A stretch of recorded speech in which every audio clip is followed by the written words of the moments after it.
اس میں اللہ تبارک و تعالی کی وحدانیت پر کچھ دلائل ہیں اور اس کے ساتھ ساتھ کچھ مسائل ہیں اور کچھ احکام ہیں۔ اللہ تبارک و تعالی نے فرمایا وَهُوَ الَّذِي، وہ ذات انشأ، جس نے پیدا فرمائے، جنات، باغات، معروشات، معروش کا لفظ جو ہے وہ عرش سے بنا ہے، اور عرش کہتے ہیں چھت کو بھی کہتے ہیں، تختے کو بھی کہتے ہیں۔ اس سے مراد یہاں پر وہ پھل مراد ہیں یا وہ درخت مراد ہیں جن کی بیلیں ہوتی ہیں، جیسے انگور ہو گیا، تربوز ہو گئے یا خربوزے ہو گئے، ان کی بیلیں ہوتی ہیں، تو یہاں پر وہ پھل مراد ہیں۔ وغیرہ معروشات، وہ درخت جس کی بیلیں نہیں ہوتی۔ والنخل، اور کھجور کے درخت۔ والزرع، کھیتی باڑی جو ہوتی ہے، کھیتی کے جو پھل ہوتے ہیں، زراعت۔ مختلفاً اکلہ، فرمایا کہ یہ ساری چیزیں اللہ نے پیدا فرمائیں، ان سب کے ذائقے مختلف ہیں۔ اور اسی طریقے سے والزیتون، اللہ تعالیٰ نے زیتون کو پیدا فرمایا۔ والرمان، اور اللہ تبارک و تعالیٰ نے انار پیدا فرمائے۔ متشابہم وغیرہ متشابہ، ان میں سے بعض پھل اور بعض درخت ایسے ہیں جو شکل و صورت میں ایک جیسے ہیں، بعض ایسے ہیں جن کی شکل و صورت ایک جیسی نہیں ہے، بہرحال ذائقے سب کے مختلف ہیں۔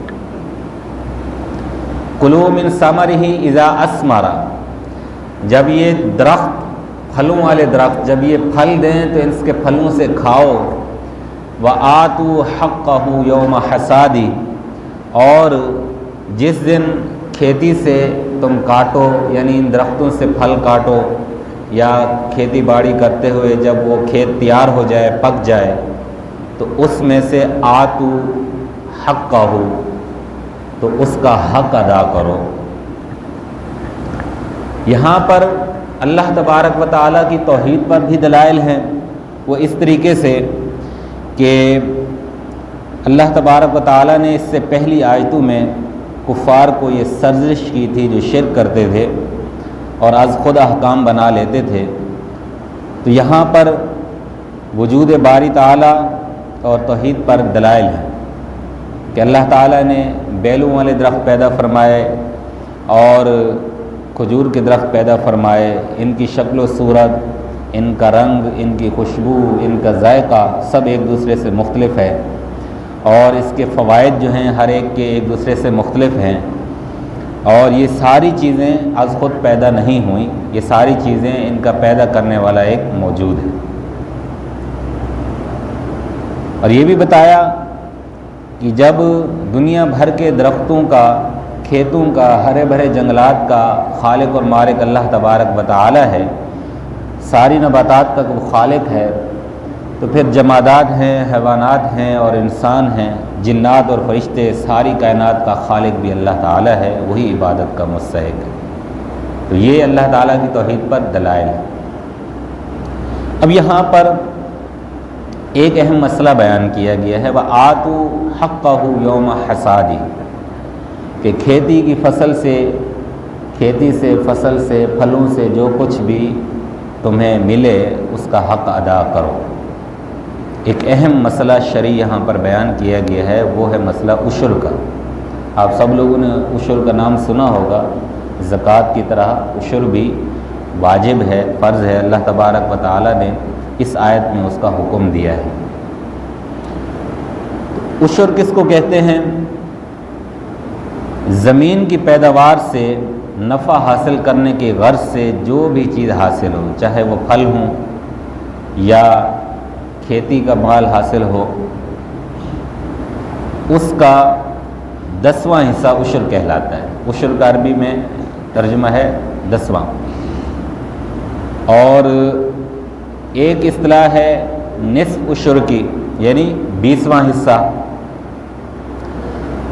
تو 100 کا 10واں ہو جائے گا 10 روپے، یعنی 100 روپے اگر کسی کے پاس ہیں تو اس کا عشر کتنا بنے گا؟ 10 روپے۔ نصف عشر کتنا بنے گا؟ 20 روپے، 20واں۔ تو اللہ تبارک و تعالی نے اس آیت میں جو کچھ فرمایا اس کا مفہوم آپ کے سامنے پیش کر رہا ہوں۔ نبی کریم صلی اللہ علیہ وآلہ وسلم نے فرمایا ایک حدیث پاک میں کہ بارش جس زمین کو سیراب کرے، یا وہ زمین جس کو ہم بارانی کہتے ہیں، بارانی وہ زمین کہلاتی ہے کہ جس کے اوپر اس کو سیراب کرنے کے لیے، پانی پلانے کے لیے انسان کا کوئی محنت مشقت ہے، اس کا پیسہ خرچ نہیں ہوتا۔ جیسے بارش اگر برسی کسی زمین پر، وہاں فصل اگ گئی تو وہ پانی انسان کو خریدنا نہیں پڑا۔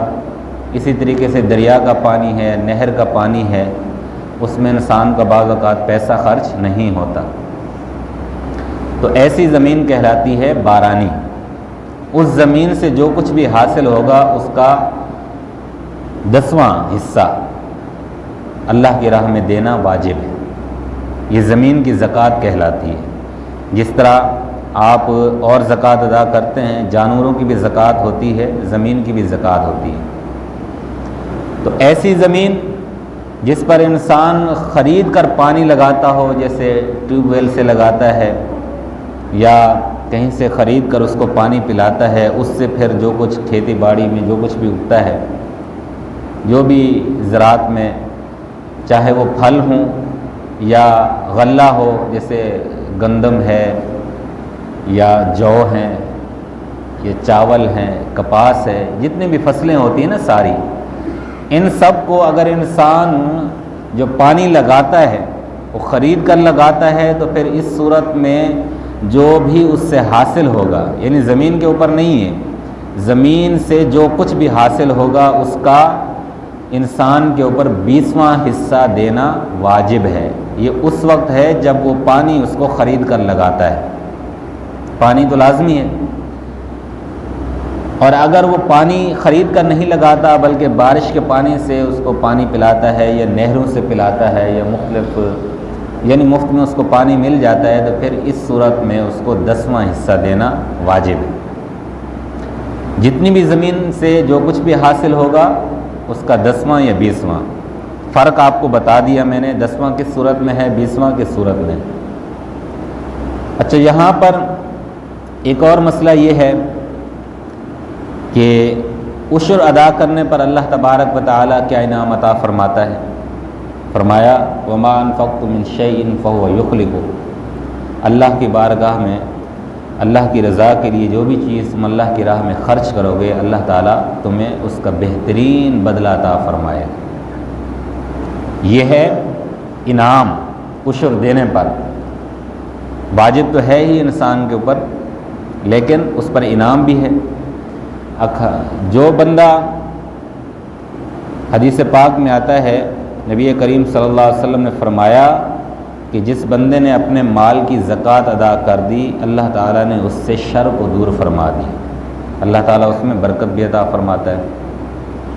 اور جو عشر ادا نہیں کرتا اس پر وبال ہے۔ حدیث پاک میں، قرآن مجید میں آیت بھی ہے، فرمایا وَلَا يَحْسَبَنَّ الَّذِينَ يَبْخَلُونَ بِمَا آتَاهُمُ اللَّهُ مِنْ فَضْلِهِ، جن لوگوں کو اللہ نے مال عطا کیا ہے اپنے فضل سے، وہ یہ گمان نہ کریں کہ وہ اس میں بخل نہ کریں، اور اللہ تعالیٰ نے اپنے فضل سے انہیں دیا ہے اس مال کو، اگر وہ اس کی زکوٰۃ ادا نہیں کرتے تو اس مال کو اپنے لیے اچھا گمان نہ کریں، بل ہوا شر لہم، یہ مال جو ہے یہ تو ان کے لیے شر ہے۔ حدیث پاک میں آتا ہے قیامت کے دن گنجے سانپ کی صورت میں یہی مال جو ہے انسان کے اوپر مسلط ہوگا اور اس کو پکڑے گا اور اس کہے گا میں تیرا مال ہوں۔ تو جس چیز پر وعید ہوتی ہے اس کا کرنا واجب ہوتا ہے۔ تو اب زمین کا جو عشر ہے اس پر جو ادا نہیں کرتا اس پر وعید سنائی گئی ہے، اس کا مطلب یہ ہے کہ عشر دینا واجب ہے۔ اور کپاس ہے، چاول ہے، باجرہ ہے، چاول، گنا، اناج، گندم، جو، ان سب چیزوں پر عشر ہوتا ہے یا نصف عشر ہوتا ہے۔ اسی طریقے سے پھل ہوتے ہیں، خربوزہ ہے، آم ہے، مالٹا ہے، سیب ہے، یا ناریل ہے، تربوز ہے، جامن ہے، خوبانی، آڑو، کھجور وغیرہ، اس سب پر جو ہے انسان کے اوپر زکوٰۃ ہوتی ہے۔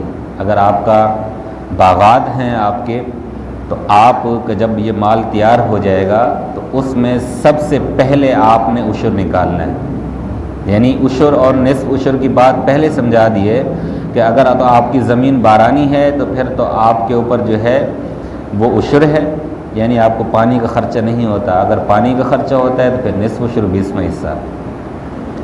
اچھا، اب ایک مسئلہ یہ ہے کہ سبزیاں جو ہوتی ہیں، بھنڈی ہے، ترئی ہے، آلو ٹماٹر ہیں، شملہ مرچ ہے یا گوبھی ہے، جتنی بھی سبزیاں ہیں ان کے اوپر بھی عشر ہوتا ہے یا نصف عشر ہوتا ہے، یہ ان کی زکوٰۃ ہوتی ہے، یہ دینا لازمی ہوتا ہے۔ کس کو دینا ہے؟ انہی لوگوں کو دینا ہے جن کو زکوٰۃ دینے کا حکم ہے، صحیح ہے، ان کو عشر دیا جائے گا۔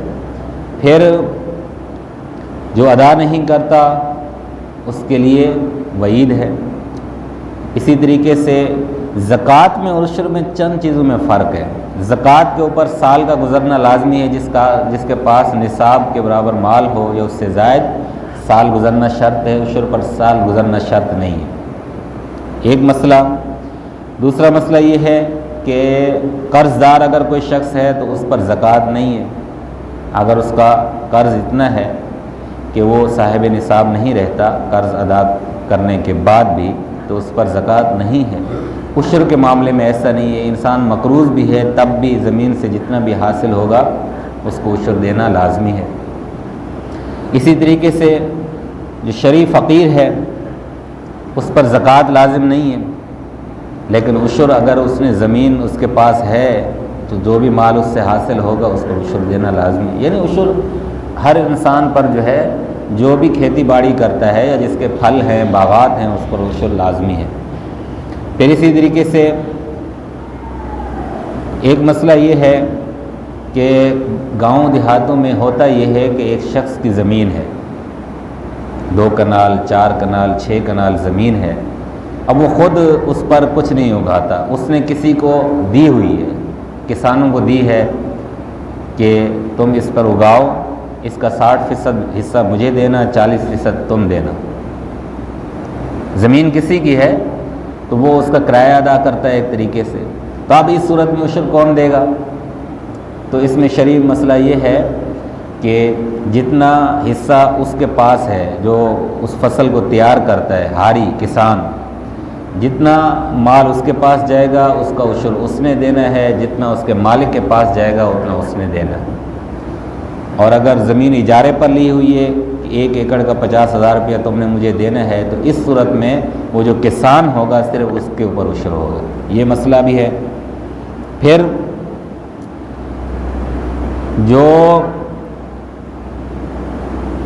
جس زمین پر یا جس پیداوار پر عشر یا نصف عشر ہے، اس میں انسان بعض اوقات جو پیداوار ہوتی ہے نا زمین کی، اس کے لیے بعض اوقات کھاد ڈالتا ہے اور ٹریکٹر ٹرالی کا خرچہ ہوتا ہے، اور اس میں اور بھی چیزیں ہوتی ہیں، ادویات وغیرہ کا سپرے بھی بعض اوقات فصلوں پر کیا جاتا ہے، یہ سارے اخراجات اس کے ہوتے ہیں۔ اب مثال کے طور پر انسان نے یہ فصل اگائی، صحیح ہے، 2 لاکھ روپے کی اس سے آمدنی ہوئی، اب اس میں سے 20,000 روپیہ تو اس کا ان چیزوں پر خرچ ہو گیا، تو اب وہ پورے 2 لاکھ کا عشر ادا کرے گا۔ 20 لاکھ جو خرچہ اس کے اوپر ہوا ہے نا، کھاد کی صورت میں، اسپرے کی صورت میں، وہ بعد میں نکالے گا، ایک مسئلہ یہ بھی ہے۔